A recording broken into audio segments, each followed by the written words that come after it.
आज मैं अपने अनिल एजुकेशन 7801 चैनल पर जो मैथमेटिक्स का कंसेप्ट बता रहा हूँ वो बहुत ही महत्वपूर्ण कंसेप्ट है।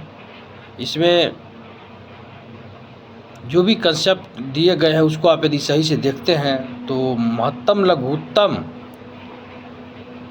के जितने भी टफ से टफ प्रश्न होते हैं उसको आप क्षण में बना लीजिएगा, यदि आप बेसिक कंसेप्ट को सही से देख करके और समझते हैं तो आप बना सकते हैं। तो गणित पढ़ने के लिए सबसे पहला सुझाव ये है कि आप कॉपी कलम हर हाल में लेकर ही बैठें और जो भी वीडियो में आप सुन रहे हैं देख रहे हैं उसको कॉपी पर लिखिए, फिर समझिए और एक बार ना समझिए 2 बार 3 बार समझिए। मेरे वीडियो में इतना मैं स्लो करके इतना बेसिक से उठा रहा हूँ एकदम धरातल से, यदि आप सही से देखते हैं सही से समझते हैं इस चीज़ को तो आप मतलब कंसेप्ट में कहीं आपको कमी नहीं मिलेगी। पूरा कंसेप्ट एकदम क्लियर होगा आपका और आप विभिन्न परीक्षाओं में जो प्रश्न पूछे जा रहे हैं उसको आप सही से बना पाइएगा, ये मेरा वादा है। और आप देख रहे हैं कि विभिन्न प्रकार के यूट्यूबर्स जो यूट्यूब पर आए हुए हैं, जो कुछ लोग तो वीडियो बना करके अपना चैनल बेचते हैं। चैनल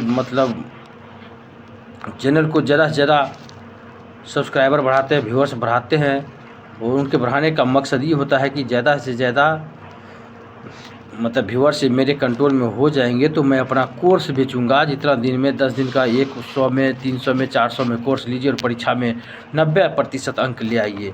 ऐसा भड़काव किसी भी यूट्यूबर्स को नहीं करना चाहिए। यदि कोई कर रहे हैं तो वो उनकी बात है, लेकिन मैं ये वादा करता हूँ मैं कभी भी आपको किसी भी प्रकार का कोर्स बेचने के लिए नहीं आऊँगा और किसी भी प्रकार, बस आपको कंसेप्ट को देखना है।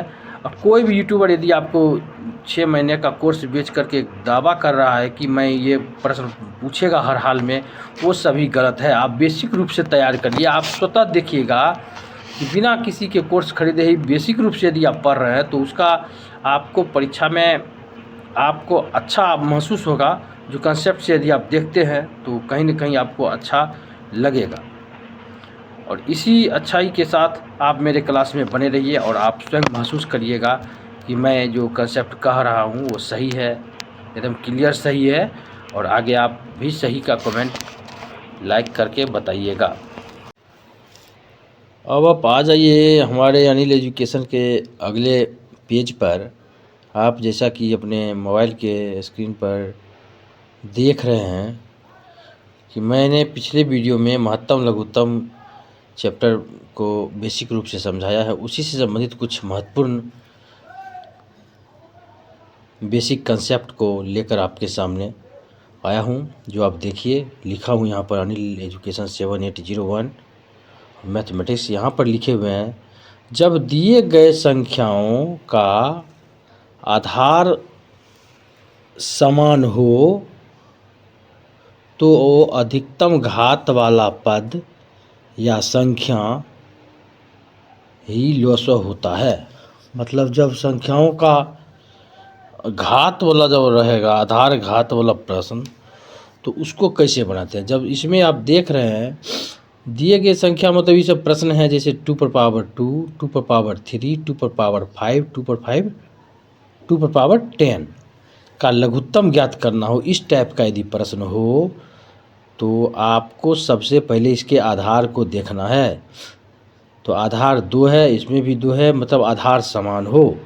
तो इस कंसेप्ट में हम बता ही रहे हैं कि जब आपका आधार समान हो, जब संख्याओं का आधार समान हो तो अधिकतम घात वाला संख्या ही लघुत्तम होता है। जब आधार बराबर हो तो, जैसे यहाँ पर देखिए सभी का आधार बराबर है और घात अलग है, इसका घात 3 है, इसका घात 2 है, इसका घात ये 2 है घात, ये 3 है, ये 5 है, ये 10 है घात, लेकिन सबका आधार बराबर है, 2 और 2 सब में है आधार बराबर हो। तो ये कंसेप्ट बता रहा है जब आधार बराबर हो और संख्याओं का घात अलग अलग हो, आधार जब बराबर हो, घात चाहे कुछ भी हो, तो अधिकतम घात वाला संख्या ही लघुत्तम होता है।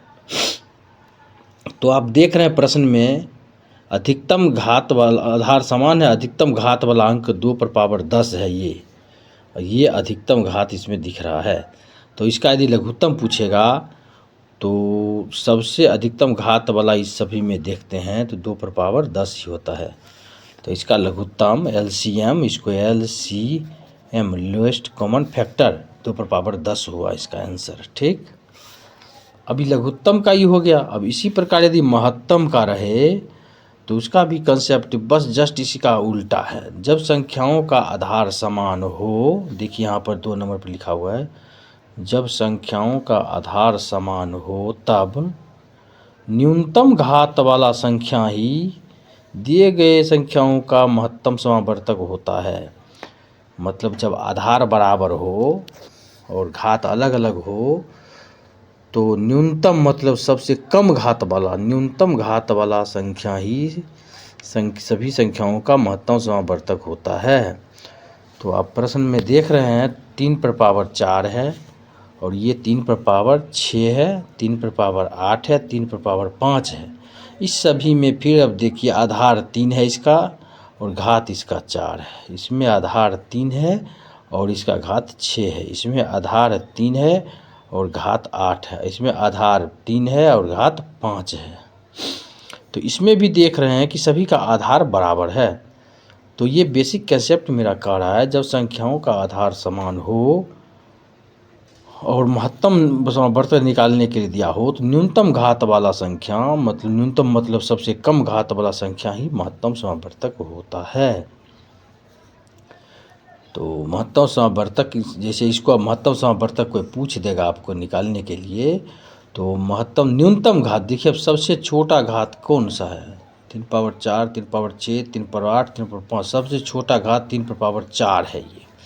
तो इसका महत्तम समावर्तक यदि ऐसे पूछ लिया आपको परीक्षा में तो इसका आंसर 3 पर पावर 4 ही होगा। जो मैंने यहाँ लिखा हुआ है, संख्याओं का आधार समान है जो तीन है जिसमें न्यूनतम घात वाला पद ही महत्तम समावर्तक होगा। ठीक, ये आपको देखना है। तो ये सब बेसिक कंसेप्ट महत्तम समावर्तक का जो हम बता रहे हैं आपको रेलवे में जैसे हो गया ड्राइवर में, NTPC में और टेक्नीशियन में, ग्रुप D में, RPF में, कांस्टेबल में, क्लर्क में, इंटर लेवल के जो निकलते हैं लेवल 2 के पद, उसमें ये सब महत्वपूर्ण पद पूछे जाते हैं। लघुत्तम महत्तम के महत्वपूर्ण सवाल, टफ ग्रेड के सवाल इसी से भी बेसिक कंसेप्ट पर आधारित होते हैं, जो यदि सही से देख रहे हैं तो क्षण में बना दीजिएगा। यदि आप SSC CGL की भी तैयारी कर रहे हैं तो उसका भी कंसेप्ट ऐसे होता है। SSC CGL में भी ऐसे ही पूछा जाता है। SSC CGL हो या बिहार CGL हो, सभी का कंसेप्ट एक ही होता है, अलग अलग कंसेप्ट मैथ के नहीं होते हैं, चाहे किसी भी एग्ज़ाम में ही पूछा जा सकता है। वैसे मैंने ये जो प्रश्न लिया है आपको, ये बिहार SSC CGL में पूछा हुआ है और ये जो है ये CPO होता है, सेंट्रल पुलिस ऑफिसर, उसमें पूछा हुआ प्रश्न है। तो मतलब विभिन्न परीक्षाओं को देखते हुए मैं अपना चैनल बना रहा हूँ, जो आपको महत्वपूर्ण प्रश्नों से अवगत कराऊंगा। धीरे धीरे आप लगे रहिए, मैं अपने वीडियो में आपको फर्श से अर्श तक का वादा करता हूँ, आपको ले जाऊंगा और आपको सफलता के कदम पर खड़ा कर दूंगा। यदि आप मेहनती हैं तब, यदि आप मेहनत आपको करना है, मेरा तो काम है बस कंसेप्ट बतलाना। यदि आप कंसेप्ट को फॉलो करते हैं तो आप हर हाल में अच्छे से अच्छे पद पर सुशोभित होइएगा।